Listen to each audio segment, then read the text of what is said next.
အသက်16နှစ်ပဲရှိသေးတဲ့ရာမယ်ကိုဂုံကြီးနှစ်ပါးနဲ့ရှင်ကြီးဟာတော်တော်လေးကွာလုံးနေတယ်။မက်ဆီနဲ့ရိုနယ်ဒိုဟာဒီနေ့ချိန်ထိဘောလုံးကစားသမားတွေရဲ့စံပြဖြစ်လို့နေခဲ့ပါတယ်။ဂုံနှစ်ပါးကအသက်40ဆိုပေမဲ့ဆယ်ကျော်သက်တယောက်လိုမျိုးဂိုးရီသွင်းပြနေရကြီးကတော့တကယ်ကိုမိုင်လုံးပါတယ်။ရိုနယ်ဒိုဆိုလို့ရှိရင်တော့မကြသေးခင်ကမှနေရှင်လီဖလားယူပြထားသလို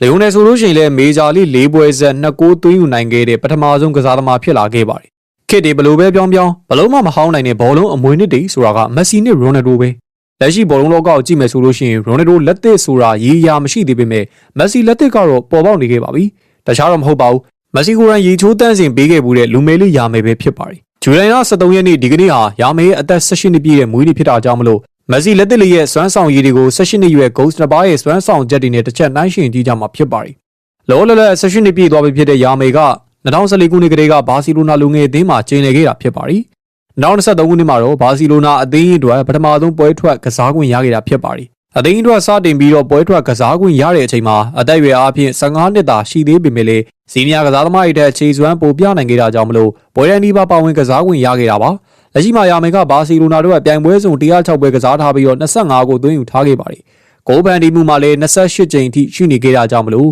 လူငယ်ကစားသမားတစ်ယောက်အနေနဲ့ကျေးလက်စရာခြေစွမ်းပြမှုတွေပဲဖြစ်ပါတယ်။ရာမယ်ကဘာစီလိုနာနဲ့အတူတူပြည်တွင်းလိဖလား2ကြိမ်အပြင်ကိုပါဒယ်ရီနဲ့စပိန်စူပါကပ်ကိုလည်းကင်မြောက်ခဲ့ပူပါတယ်။ကလပ်နဲ့အတူအောင်မြင်နေတဲ့ရာမယ်ကနိုင်ငံအသင်းမှလည်းခေတူတော့မဟုတ်ပါဘူး။ဇာမသေးလာတဲ့မက်ဆီလက်သစ်လေးတွေစပိန်မှာပွဲထွက်ခွင့်ရဖို့ဆိုတာငပြောသည့်အခွန်နွားသလောက်ပဲရှိပါတယ်။ရာမယ်ကဘာစီလိုနာအသင်းအတွက်ပွဲထွက်ကစားခွင့်ရခဲ့တဲ့နှစ်မှာပဲ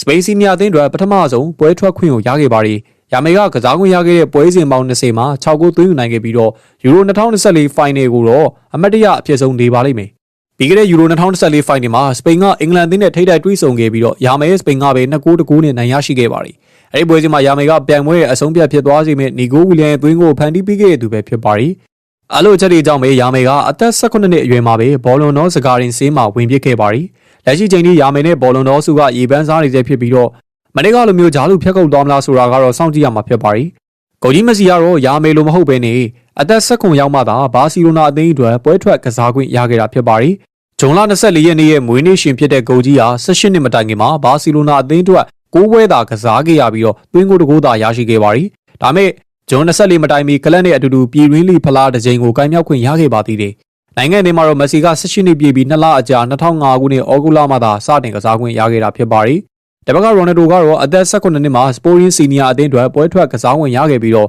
ပြိုင်ပွဲစုံ19ပွဲမှာ9ဂိုးသွင်းယူပေးခဲ့ပါတယ်။အဲဒီနောက်မှာတော့ဆာရဲလက်စ်ရဲ့မျက်စိကြောက်မှုနဲ့အတူတူယူနိုက်တက်ကိုပြောင်းရွှေ့သွားခဲ့တာဖြစ်ပြီးတော့ကလပ်နဲ့အတူတူပရီးမီးယားလိဖလားကိုကင်မြောက်နိုင်ခဲ့ပါတယ်။ရိုနယ်ဒိုကတော့ရိုနယ်ဒိုပါပဲ။နိုင်ငံအသင်းမှာရိုနယ်ဒိုရဲ့18နှစ်မတိုင်ခင်မှတ်တမ်းကိုတွေ့ရမှာမဟုတ်ပါဘူး။ဖေဖော်ဝါရီလမွေးနေ့ရှင်ဖြစ်တဲ့ရိုနယ်ဒိုကနိုင်ငံစီနီယာအသင်းအတွက်ဩဂုတ်လမှသာပွဲထွက်ကစားခွင့်ရခဲ့တာပါ။ကာဇာကစ္စတန်နဲ့ပေါ်တူဂီတို့ကစားခဲ့တဲ့ပွဲစဉ်ရဲ့အရန်လူစင်းမှာပါဝင်ခဲ့တာဖြစ်ပြီးတော့ပွဲထွက်ကစားခွင့်တော့မရခဲ့ပါဘူး။ဂုံနှစ်ပါးရဲ့စွမ်းဆောင်ရည်တွေကတကယ်ကိုလက်ဖျားခါလောက်ပါတယ်။18နှစ်မပြည့်ခင်လာပိုင်းလိုမာတွေသက်ဆိုင်ရာကလပ်တွေနဲ့အတူတူပြည်တွင်းလိဖလားကိုရယူနိုင်ခဲ့ပါတယ်။လက်ရှိချိန်ထိဘောလုံးတော်စုကို2ယောက်အပြန်ယူခဲ့ကြတာ73ချိန်ထိရှိသွားခဲ့ပါပြီ။တပတ်ကမက်ဆီလက်သစ်လေးနေနဲ့ကလည်းဘောလုံးတော်စုကိုမကင်ဘူးပေမဲ့အပိုင်ရဖို့နေတဲ့နီးစက်လာနေပြီပဲဖြစ်ပါတယ်။ဘိုင်ဘယ်18နှစ်အရွယ်ရာမယ်ရဲ့စွမ်းဆောင်ရည်တွေကဂုံတစ်ပါးရဲ့စွမ်းဆောင်ရည်ထက်မပိုရင်တောင်မှမလိုတဲ့စွမ်းဆောင်ရည်မျိုးဖြစ်ပါလိမ့်မယ်။မကြခင်မှာရာမယ်နဲ့ဘောလုံးတော်ပေါင်းဆက်ခန်းအောင်မြင်တွေ့ရတော့မှာပဲဖြစ်ပါတယ်။